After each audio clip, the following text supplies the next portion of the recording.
Baik, terima kasih atas waktu dan kesempatan yang diberikan. Pertama saya akan memperkenalkan diri terlebih dahulu. Nama saya Servasis Pengwaking. Saya dari kelas B semester 7. NIM saya 18030300052. Kali ini saya akan sedikit menjelaskan hasil video parodi saya tentang demokrasi.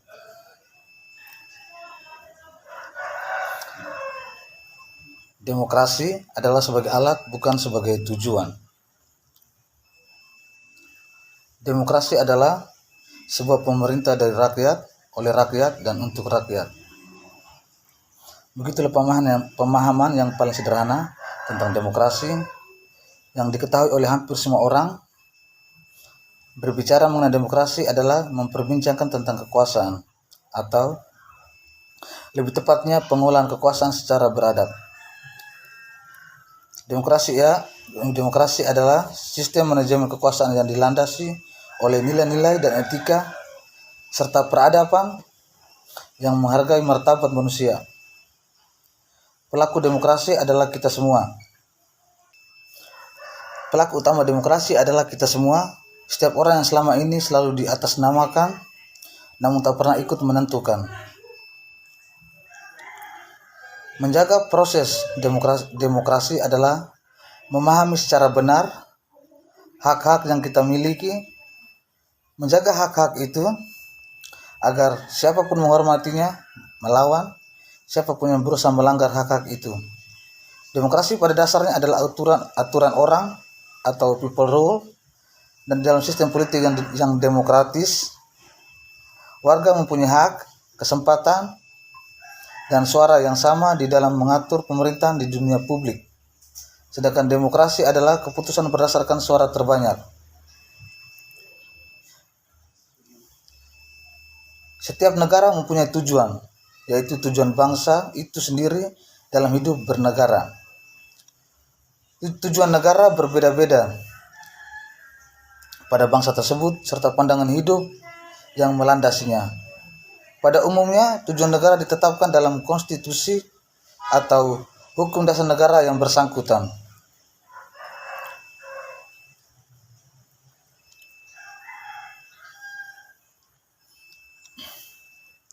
Ada beberapa pendapat dari para ahli mengenai tujuan negara. Yang pertama,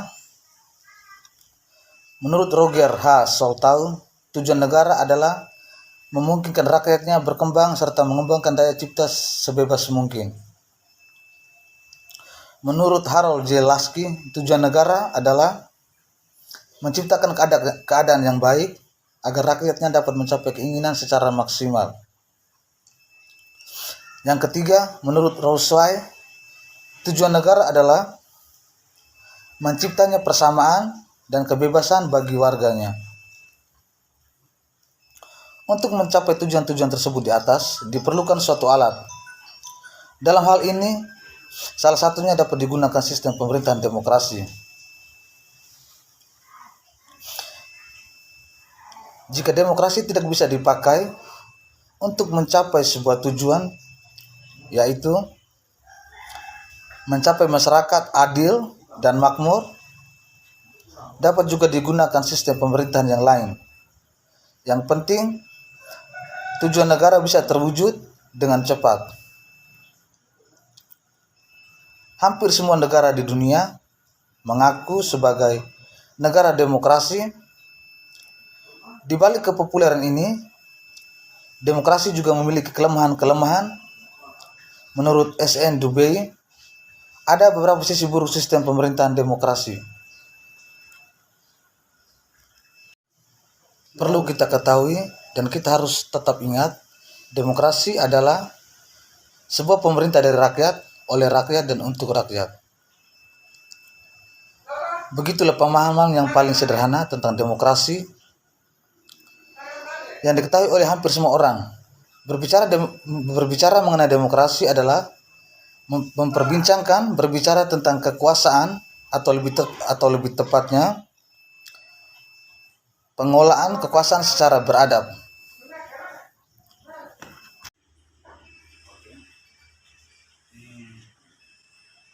ini kita berbicara tentang demokrasi. Demokrasi itu seperti apa, Bu? Menurut Opo maksudnya? Baik, selamat siang. Kalau kita berbicara mengenai demokrasi, kita berbicara tentang kekuasaan. Kekuasaan itu tertinggi ada di tangan rakyat. Di negara Republik Indonesia ini menganut paham nasionalisme. Nasionalisme itu adalah satu paham di mana kita mencintai tanah air. Jadi demokrasi itu adalah sebuah asas yang mana ada di tangan rakyat yang paling tinggi memegang kekuasaan.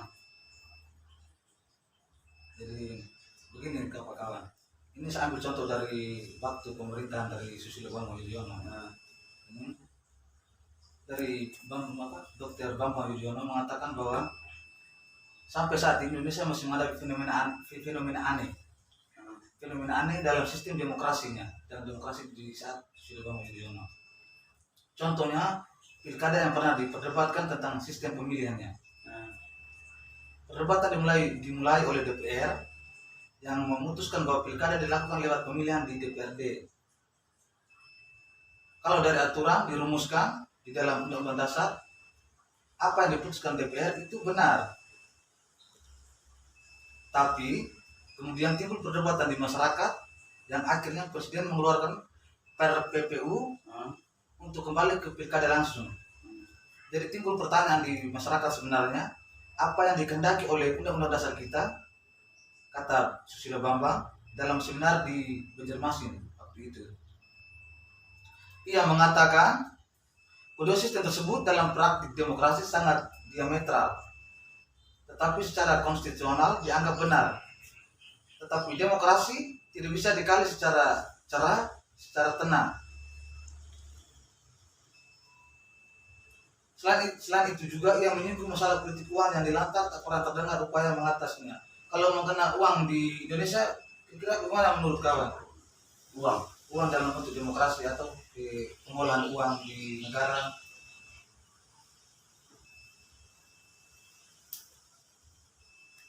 Baik, kalau waktu masa kepemimpinan Susilo Bambang Yudhoyono ya, mengenai masalah pemilihan langsung atau gimana tadi? Pemilihan langsung yang dicetuskan DPR itu menurut saya bahwa itu tuh kesalahan fatal kalau tidak sesuai dengan Undang-Undang 1945. Kalau masa pemimpinan Susilo Bambang Yudhoyono itu secara pribadi bahwa Susilo Bambang itu selain itu juga menyinggung masalah politik uang yang dinilai tak pernah terdengar upaya mengatasinya. Tak ada seorang pun di antara kita mengatakan bahwa money politik itu tak sesuai dengan Pancasila. Jadi bagaimana menurut kawan? yang benar, politik uang adalah tidak sesuai dengan Pancasila. Karena di dalam nilai Pancasila itu ada 5 sila yang dicetus oleh Bung Karno, itu sah oleh negara Republik Indonesia. Tapi ketika Susilo Bambang membuat satu kebijakan seperti itu kesalahan fatal menurut saya sih, bahwa negara demokrasi itu negara yang tertinggi.